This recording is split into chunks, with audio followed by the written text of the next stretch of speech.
வீட்டிற்குள் வந்ததும் தனது அறைக்கு செல்வதற்காக படியேறிய ஆதித்திடம் ஜானகி, ஆதித், நான் சாப்பாடு எடுத்து வைக்கிறேன், சாப்பிட்டு விட்டு மற்றதை பார் என்று கூறினார். வைங்கம்மா, இதோ 5 நிமிஷத்தில் வந்து விடுகிறேன் என்று தனது அறைக்கு வந்த ஆதித் கட்டிலில் அமர்ந்தவன் அவனது இலவம்பஞ்சு தலையணையை எடுத்து அதன் மென்மையை உணர்வதற்காக தடவி பார்த்தான். அந்த மென்மையோடு காலையில் கோவில் படி ஏறுகையில் உணர்ந்த அழகு நிலாவின் மென்மையை தன்னை அறியாமல் ஒப்பிட்டு பார்த்தது அவன் உள்ளம். நோ என்று வாய்விட்டு கூறியபடி அந்த தலையணையை தூக்கி போட்ட ஆதித் தன் மனம் அவளின் பால் ஈர்க்கப்படுவதை நினைத்து தன்னை பற்றிய சுய அலசலில் ஈடுபட்டான். அழகான வர்ஷாவின் கண் அவனின் மேல் விழுவதைக் கண்ட ஆதித்துக்கு அவ்வழகை தன்னுடையதாக்க ஆர்வம் எழுந்தது. அதற்கு காரணம் வர்ஷாவின் தூண்டில் பார்வையே. மேலும் அவளும் தன்னை போலவே நினைப்பதை உணர்ந்தவனுக்கு எளிதாக கிட்டியவள்தான் வர்ஷா. வர்ஷா தன்மேல் எதற்காக கோபம் கொண்டாலோ அந்த தவறை தான் நிஜமாக்கி விடுவோமோ என்று நினைக்கும் போதே மனக்கண்ணில் வர்ஷா மாதேசுடன் இணைந்து நின்ற காட்சி தோன்றியது.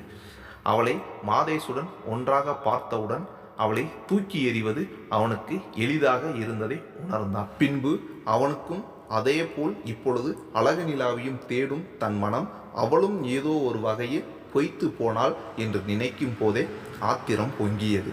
கொன்னுடுவேன் என்று வாய்விட்டு கூறினான். தன்னை மீறி ஒரு விரலை கூட அழகு நிலாவை அசைக்க விடக்கூடாது, விடமாட்டான் இந்த ஆதித் என முணுமுணுத்தான் அவன். ஒன்று நிச்சயம், வர்ஷா அவனை கவர முயலாமல் இருந்திருந்தால் ஆதித் கண்டிப்பாக அவளை திரும்பி கூட பார்த்திருக்க மாட்டான். ஆனால் அழகு நிலா கண்டிப்பாக தனக்கு தூண்டில் பார்வை வீசவில்லை. ஆனால் அவள் இருக்கும் இடம் நோக்கியே தன் கண்ணும் மனமும் செல்கிறதே. ஆனால் அவள் தன்னை பார்க்கும் பார்வையில் நன்றி உணர்வு மட்டுமே நிறைந்திருப்பதை உணர்ந்த ஆதித் அந்த கண் தன்னை காதலாக பார்க்க வேண்டும் என்ற ஆசை கிளர்ந்தது அவனுக்கு. தன்மேலேயே வெறுப்பு அடைந்த ஆதித் இது இல்லை என்றால் அது என்று உடனே மனதை மாற்றிக்கொண்ட நான் என் தந்தைக்கு எப்படி தண்டனை கொடுக்க முடியும் என்று மருகினான்.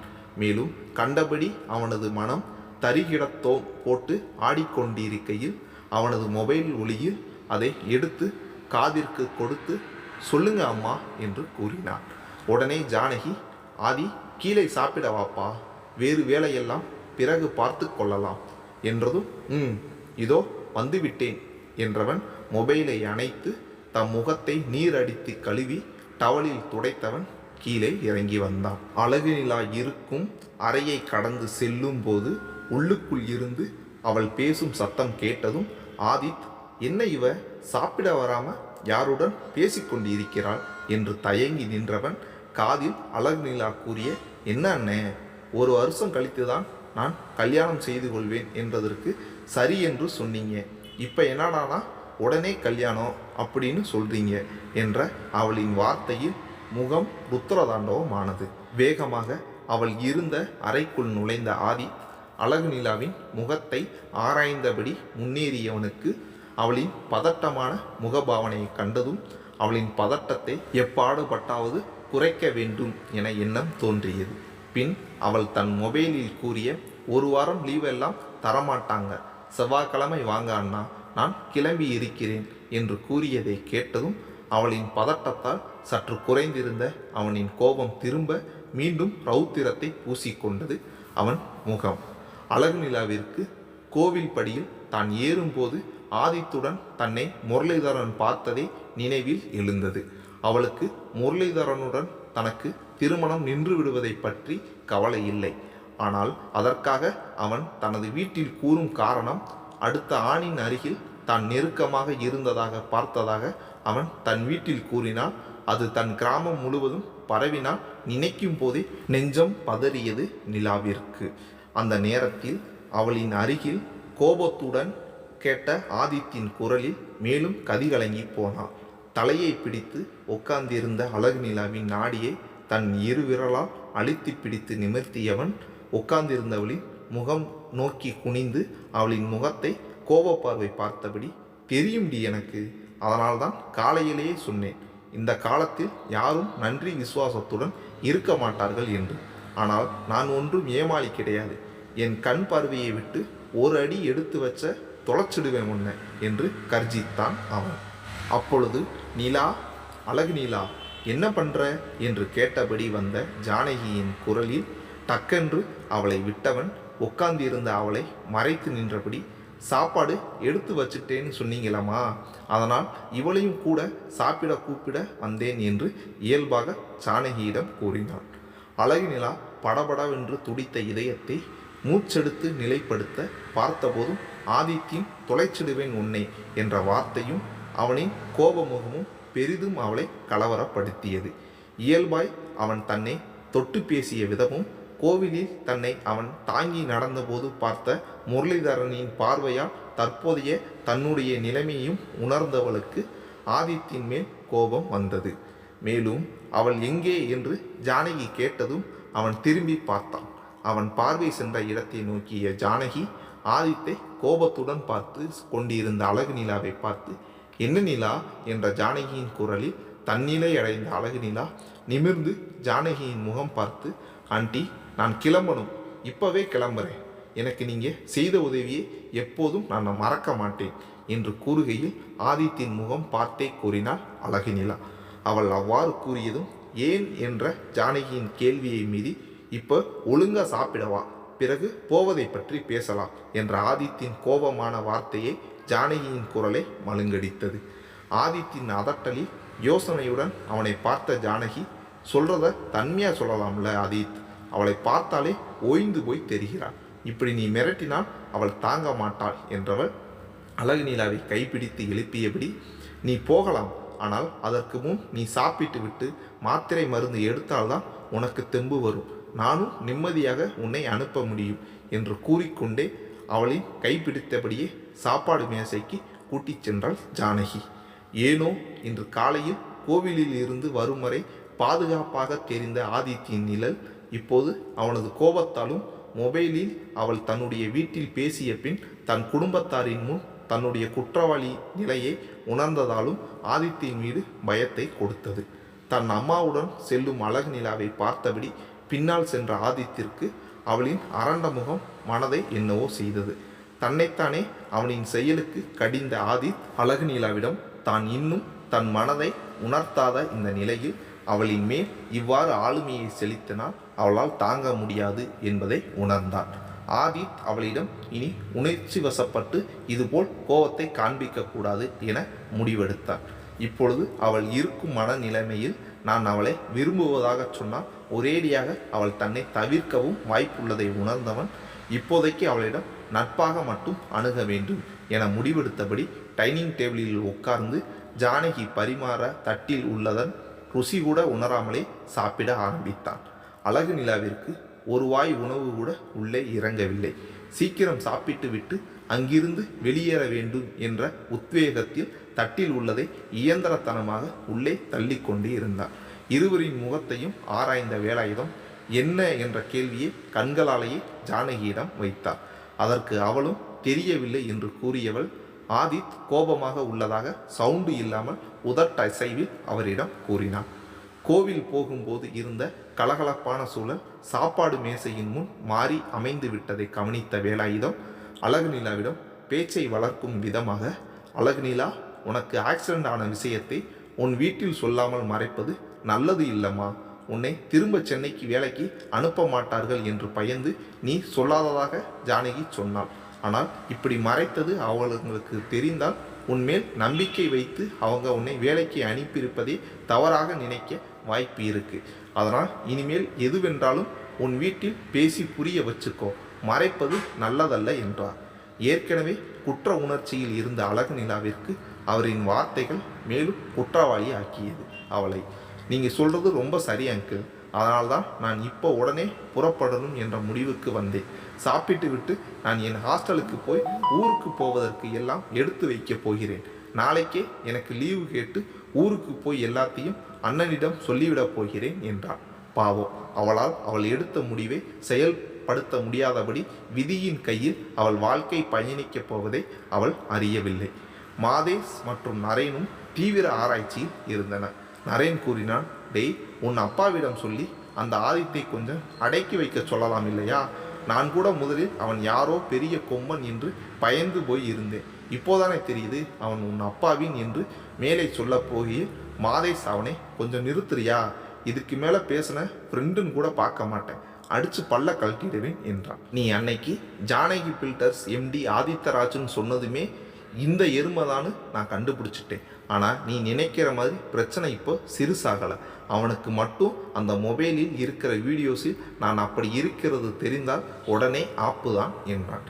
இப்போ என்னடா செய்ய, பேசாமல் அவனை தூக்கிடலாமா என்றதும் மாதேஷ், ஆமாம் நீ ஆள் வச்சு அவளை அட்டாக் பண்ணின லட்சணத்தை பார்த்தேன் தானே என்றவன், அவள் இப்போ ஆதித்தின் வீட்டில் இருக்கிறாள். அங்கிருக்கும் வரை அவளை நாம் எதுவும் செய்ய முடியாது.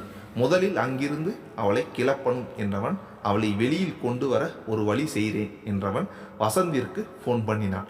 அவன் எடுத்ததும், டேய் வசந்த், நம்ம நியூ பில்டிங் ஸ்டார்ட் பண்ணுறதுக்கு பூமி பூஜையை புதன்கிழமை செய்வதற்குத்தானே பிளான் போட்டோம். ஆனால் இப்போ என்ன செய்கிற, ஜானகி கன்ஸ்ட்ரக்ஷனுக்கு ஃபோன் போட்டு எங்கள் சோசியர் நாளைக்கு பூமி பூஜை போட்டு பில்டிங் ஒர்க்கை தொடங்க சொல்கிறார். அதற்கான ஏற்பாட்டை நாளைக்கே ஏற்பாடு செய்யுமாறு சொல்லுடா. அப்படியே அவங்களுக்கும் நமக்குமான அக்ரிமெண்ட்டையும் அப்பவே சைன் பண்ணிடலாம் என்று சொல்லி ஏற்பாடு செய்கிற என்று கூறி தொடர்பை துண்டித்தான். பின் அழகு நிலாவிற்கு தொடர்பு கொண்டு பேச ஆயத்தமானான். அழகு நிலா சாப்பிட்டு விட்டு அவள் போட வேண்டிய மருந்து மாத்திரைகளை எடுத்துக்கொண்டு ஜானகி கொடுத்து போட்டிருந்த நகைகளை கலட்டி வைத்துவிட்டு தன்னுடையதை போட்டுக்கொண்டவள் கிளம்பி தன்னுடைய பேக்கை எடுத்துக்கொண்டு ஜானகியிடம் வந்தாள். இந்தாங்க ஆண்டி என்று நகையை கொடுத்தாள். இப்போ எதுக்கு இதை கலட்டுன, நீயே போட்டுக்க அழகு நீலா என்று சொன்னாள் ஜானகி. உடனே நீங்கள் கட்டாயப்படுத்தி போட சொன்னதால் தான் நான் போட்டேன் ஆண்டி. என் அம்மா சொல்லுவாங்க ஆற்றுல போட்டாலும் அளந்து போடணும் என்று. நீங்கள் என்னடானா தங்க நகையை போய் இப்படி தூக்கி கொடுக்குறீங்க என்றவள் அங்கிருந்த மேஜையில் அந்த நகைக்குரிய பெட்டி இருந்ததை பார்த்து அதில் நகையை வைத்து மூடியவள், அங்கேயே அதை வைத்து பத்திரமா எடுத்து வைங்க என்றாள். பின் அங்கிருந்த வேலாயுதத்திடமும் வருகிறேன் என்று சொல்லியவள் ஆதித்திடம் விடை பெறுவதற்காக தேடினாள். அவன் ரூமிற்கு சென்று கார் சாவியை எடுத்துக்கொண்டு கையில் சுழற்றியபடியே வந்தவன், வா உன்னை ட்ராப் பண்ணுறேன் என்று கூறினான் அவளிடம். அவன் கூறியதை கேட்டதும் சற்று முன் அவன் தன்னிடம் கோபம் கொண்டு பேசிய பேச்சு ஞாபகம் வந்ததால் இனி எதற்கும் இவனின் முன் நிற்கக்கூடாது என்றே முடிவெடுத்தான். எனவே வேகமாக, இல்லை வேண்டாம், உங்களுக்கு ஏற்கனவே நான் நிறைய தொல்லை கொடுத்துட்டேன், நானே கால் டாக்ஸி ஃபோன் செய்து போய்க்கொள்வேன் என்றவள் தனது மொபைலை எடுத்து டயல் செய்ய போகும்போது அதை டக்கென்று பறித்து அணைத்து அவள் கையில் கொடுத்தான் ஆதித். பின் அவளிடம், எனக்கு உன்னை ட்ராப் பண்ணுவது ஒன்றும் பிரச்சனை இல்லை, நான் உன் ஹாஸ்டல் பக்கம்தான் போகிறேன், அப்படியே உன்னை அங்கு இறக்கிவிடப் போகிறேன், அதனால் ரொம்ப சீன் போடாமல் ஒழுங்காவா என்று முன்னால் நடக்க ஆரம்பித்தான். அதற்கு மேல் மறுக்க முடியாமல் அவனை தொடர்ந்து செல்ல ஆரம்பித்த அழகு நிலா ஜானகியிடம் போயிட்டு வருகிறேன் ஆண்டி என்று கூறினார். அதற்கு ஜானகி, நீ வீட்டிற்கு கிளம்புவதாக சொன்னதால்தான் உன்னை போக விடுகிறேன், இல்லையென்றால் இப்போ இருக்கிற உன் உடல் நிலைக்கு உன்னை தனியாக அனுப்பலாம் மாட்டேன் என்று கூறியபடி அவளுடன் வெளியில் வந்து காரில் அவள் ஏறும் முறை உடன் இருந்து அனுப்பி வைத்தார் ஜானகி. கார் கிளம்பியதில் இருந்து எதுவும் பேசாமல் அமைதியாக இருந்த அழகு நிலா அவன் முகத்தை பார்ப்பதை உணர்ந்த ஆதித், என்ன கேட்கணும் என்று நினைக்கிறாயோ அதை கேட்டுவிடு என்று கூறினான். அவன் அவ்வாறு கூறியதும் ஒருவித தயக்கத்துடன், இல்லை, நீங்கள் உங்கள் வீட்டில் வைத்து என்னை நன்றி விசுவாசம் இல்லாதவள் என்று கோபமாக என்னிடம் பேசினீங்களே, எதை வைத்து என்னை நன்றி விசுவாசம் இல்லாதவள் என்று நீங்கள் சொல்கிறீங்க என்று கேட்டதும் காரை கிரீச் என்று சடன் பிரேக் போடும் போதே அதை லாவகமாக சாலையின் ஓரத்தில் நிறுத்தியவன் கோபமாக அவளின் அருகில் சென்றான். அவனின் செயலில் பயந்து போய் தன் கையில் வைத்திருந்த பேக்கை இருக்க பிடித்தபடி கதவோடு ஒன்றினாள் அழகு நிலா. அவளின் கைப்பிடித்து அவளை தன் அருகில் இழுத்தான் ஆதித். அதனால் அழகிக்கு ஏற்பட்ட அந்த பயத்தையும் மீறி கூறினாள், இதோ இப்படித்தான், எதற்கெடுத்தாலும் என்னை தொட்டு பேசுறீங்க, நீங்கள் எனக்கு உதவி செய்தவர் தான், அதற்காக இப்படி என்னை தொட்டு பேசுவது எனக்கு பிடிக்காது என்று ஏற்கனவே உங்ககிட்ட சொல்லி இருக்கிறேன். ஆனால் நீங்கள் எதுக்கெடுத்தாலும் நான் ஒரு பெண் என்பதனை மறந்து இப்படித்தான் என்னை ட்ரீட் பண்ணுறீங்க என்று படபடவென்று புரிந்தாள். ஆதித் அவளின் கைப்பிடித்து தன் அருகில் இழுத்ததுமே அவனின் இழுவையில் அருகில் வந்ததும் அவள் பொரிய துவங்கியவுடன் அவள் முகத்தை பார்த்தபடி இருந்தவன், அவள் பேசி முடித்ததும் திட்டி முடிச்சாச்சா என்று கூறிய ஆதித் அவளின் கையில் இருந்த பேக்கை வெடுக்கென்று பறித்தான். பிறகு அதனை திறந்து அதன் உள்ளிருந்த நரேனின் போனை தேடி எடுத்தவன் அவளுடைய பேக்கை மறுபடி அவளின் மடியில் தூக்கி போட்டான். அழகு நிலாவை பார்த்து, உன் மடியில் இருக்கிற இந்த பேக்கை எடுக்க போனால் என்னமோ உன்னை கற்பழிக்க நான் வருவது போல் கதவு கிட்ட பம்மிக்கிட்டு போஸ் கொடுத்த. அதனால் கடுப்பாகித்தான் உன்னை கையை பிடித்து அருகில் இழுத்து உன் பேக்கை பிடுங்கினேன் என்றவன் சரியான பட்டிக்காடு என்று கூறினான். இப்போ உனக்கு என்ன பிரச்சனை? நான் உன்னை தொட்டு பேசுவதா அல்லது இந்த மொபைலா? நீ இப்போ என்னையும் அந்த மினிஸ்டரின் மகனை போல் பொறுக்கி என்று நினைத்து பேசுகிறாயா? எதுன்னு சொல்லு என்று கோபமாக பொறிந்தான். உனக்கு ஒரு விஷயம் தெரியுமா? நீதான் வந்து மாலில் என்னை துரத்திட்டு ஒருத்தன் வந்தான் என்று கட்டிப்பிடிச்ச. அதனால் எனக்கும் என் லவராக இருந்த வர்ஷாவிற்கும் இடையில் பிரச்சனை வந்துருச்சு. ஆனால் உனக்கு உதவி பண்ணுறதுக்காக கோவிலில் உன் கையை பிடிச்சு கூட்டி போனதால உனக்கு இப்போ பிரச்சனை வந்தது போல் சீன் போடுற என்று அவன் பதிலுக்கு கோபப்பட்டு சிலிர்த்து பேசினான். அதற்கு ஆமாம், எனக்கு இந்த மொபைலால் எனக்கு பிரச்சனை தான். அதிலிருந்து தப்பிக்க உங்களிடம் தஞ்சம் புகுந்ததால் உங்களுடைய லவ் வாழ்க்கையிலும் பிரச்சனை. நீங்கள் எனக்கு உதவ போய் கோவில் வாசலில் நாம் இருவரையும் எனக்கு வீட்டில் பார்த்திருக்கும் மாப்பிள்ளை பார்த்ததால் எனக்கு மேலும் பிரச்சனை. போதும், இனி எதற்கும் உங்களிடம் வந்து நான் உதவி கேட்டு நிற்கப் போவதில்லை. இதுவரை நீங்கள் எனக்கு செய்திருக்கிற உதவியையும் என் நிலையையும் இனி என் வீட்டில் மறைக்கப் போவதில்லை. இனி எது வந்தாலும் என் வீட்டில் சொல்லி அவர்களுடன் சேர்ந்து நான் சமாளித்துக் கொள்வேன். உங்களின் லவ்வர் பேர் என்ன சொன்னீங்க? வர்ஷா தானே? நான் அவங்களை சந்தித்து நடந்ததை சொல்லி உங்கள் இருவரையும் சேர்த்து வைப்பது என் பொறுப்பு என்று படபடவென்று புரிந்தாள் அழகு நிலா. அவளின் வார்த்தைகளில் ஒரு நிமிடம் உறைந்திருந்த இருவரையும் அழகு நிலாவிற்கு மாதேஷிடம் இருந்து வந்த மொபைல் அழைப்பு மீட்டது.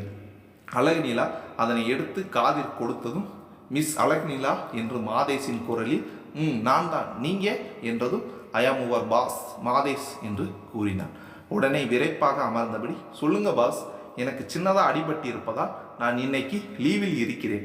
ஆபீஸ் மெயிலில் நான் அதை இன்ஃபார்ம் செய்திருந்தேனே என்று கூறினார் அழகு நிலா. உடனே யா, நான் பார்த்தேன், அதனால்தான் இப்போது உங்களுக்கு ஃபோன் பண்ணினேன்.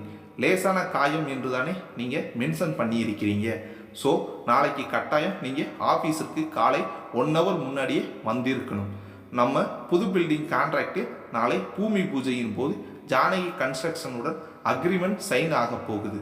அதற்குரிய டாக்குமெண்ட் ரெடி பண்ணணும். ஸோ நாளைக்கு நீங்கள் கண்டிப்பாக வந்து தான் ஆகணும். இது என்னுடைய ஆர்டர் என்று கூறியவன் தொடர்பை துண்டித்தான். அவள் மொபைலில் பேசிக்கொண்டு இருக்கும்போதே அவளின் பேச்சினில் விளைந்த தாக்கத்தில் இருந்து தன்னை மீட்டு கொண்ட ஆதித் அவள் பேசி முடித்ததும், லுக் அழகுநிலா, நீ சொல்லுவது போல் இதோட நமக்குள்ள உள்ள எல்லா தொடர்பையும் நாம் விட்டுவிடலாம். அதனால் எனக்கு ஒன்றும் இல்லை. ஆனால் நீ மாட்டியிருக்கும் பிரச்சனையின் காரணமானவன் லேசுப்பட்டவன் கிடையாது. மனச்சாட்சி இல்லாதவன், அதிகாரம் பணபலம் எல்லாம் உள்ள ஒரு பக்கா கிரிமினல் அரசியல்வாதி. உன் வீட்டு ஆட்களால் அவனை மோதி கண்டிப்பாக மீள முடியாது. உனக்கு என் மேல் நம்பிக்கை இருந்தால் இந்த மொபைலை என்னிடம் கொடு.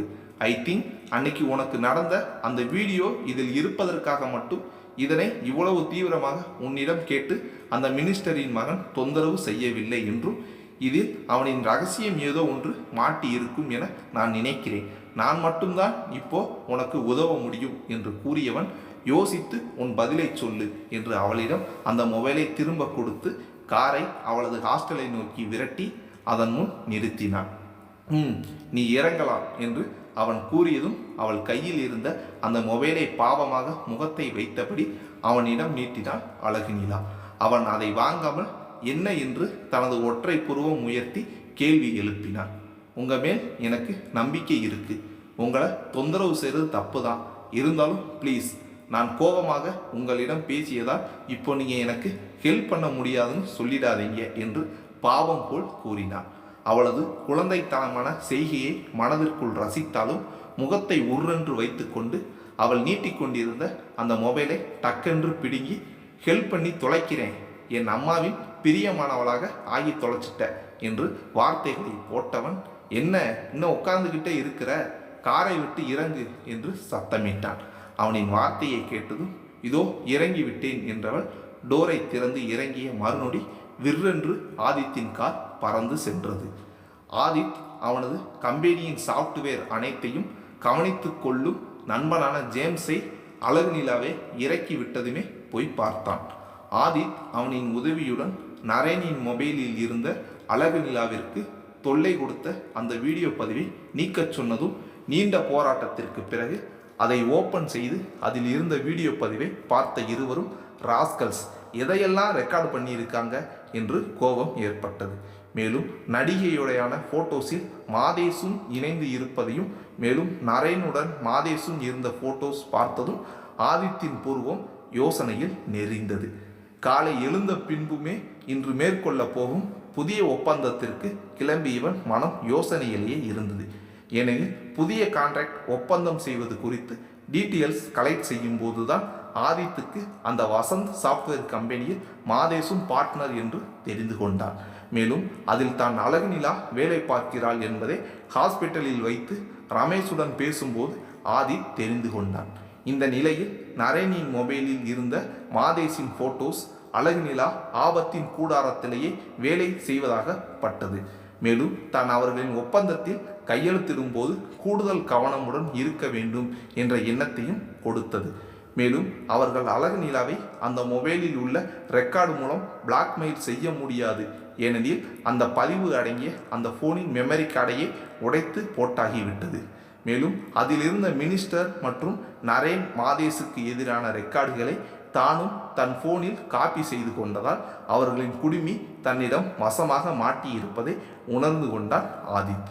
ஆனால் இந்த விவரங்கள் யாவும் தனக்கு தெரியும் என்பதை அழகு நிலா அவர்களின் பிடியில் இருந்து வெளியில் கொண்டு வந்த பிறகுதான் அவர்களுக்கு உணர்த்த வேண்டும். அதற்கு முன் தெரிந்தால் அவர்களின் கோபம் தற்போது அவர்களிடம் வேலை பார்க்கும் அழகு நிலாவிற்கு ஆபத்தாக முடிந்துவிடும் என்று பலவாறு யோசித்து கொண்டே பூமி பூஜை நடக்கும் இடத்திற்கு செல்லும் முன் தான் ரெடி செய்திருந்த ஒப்பந்தத்தை ஒரு முறை சரிபார்த்தான் ஆதித். மறுநாள் காலை அழகு நிலா காலையில் சீக்கிரமே ஆபீஸிற்குள் நுழைந்தாள். அவள் வருவதற்கு முன்பே வசந்த் வந்திருந்தான்.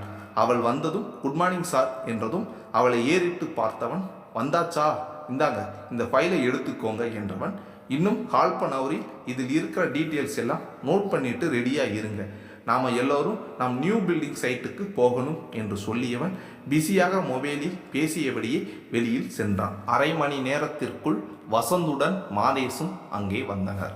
வசந்த் இன்னும் அவள் வேலை செய்து கொண்டிருப்பதை பார்த்ததும், என்ன இன்னும் நோட் பண்ணி முடிக்கலையா என்று கேட்டதும், இதோ முடிச்சிட்டேன் என்று அழகு நிலா கூறினாள். அவளின் அருகில் வந்த மாதேஷ் அவள் எடுத்து வைத்திருந்த குறிப்பை பார்த்துவிட்டு, அன்னைக்கு நீங்கள் தானே நம்ம பில்டிங் கட்டித்தர வந்த கொட்டேஷனை பிரிண்ட் எடுத்து கொடுத்தீங்க என்று கேட்டான். ஆம் என்னும் விதமாக அழகு நிலா தலை அசைத்ததும், ஜானகி பில்டர்ஸிடம்தான் நாம் அக்ரிமெண்ட் சைன் பண்ண போகிறோம். ஸோ அந்த லேன் பற்றிய டாக்குமெண்ட் எல்லாம் இந்த ஃபைலில் இருக்கு. நான் அங்கு கேட்கும்போது கரெக்டாக எல்லாம் இதில் உள்ளவாறு சொல்லணும் என்றவன் போகலாம் என்றபடி முன்னால் நடக்க ஆரம்பித்தான். அவனின் பின்னால் சென்ற அழகு நிலாவிற்கு ஏனோ அந்த வேலை பிடிக்கவில்லை. ஆனால் தான் வேலை பார்க்கும் இடத்தின் முதலாளியின் பேச்சை மறுக்கும் நிலையில் அவள் இல்லையே.